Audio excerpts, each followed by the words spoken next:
జీవితంలోని ప్రతి క్షణము నిర్ణయాల మీదే ఆధారపడి ఉంటుంది. ప్రతి ఒక్క అడుగులోనూ రెండవ అడుగు గురించిన నిర్ణయం తీసుకోవలసి వస్తుంది. ఇక నిర్ణయం తన ప్రభావాన్ని వదిలే వెళ్తుంది. నేడు తీసుకున్న నిర్ణయం భవిష్యత్తులో సుఖానికో లేక దుఃఖానికో కారణమవుతుంది. కేవలం తనకే కాదిది, తనతో పాటు తన కుటుంబానికి, అలాగే రానున్న తరతరాలకు కూడా.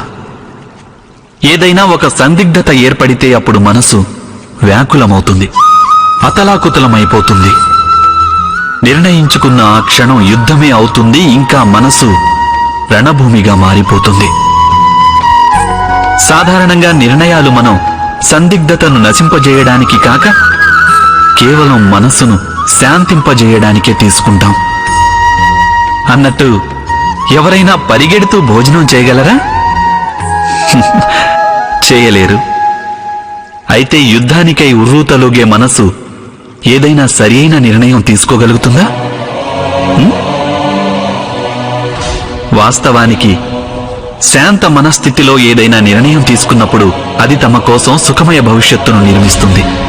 కానీ తమ మనసును శాంతింపజేసుకోవడానికి ఏదో నిర్ణయం తీసుకున్నప్పుడు ఆ వ్యక్తి భవిష్యత్తులో తన కోసం కంటకభరితమైన వృక్షాన్ని నాటినట్లే.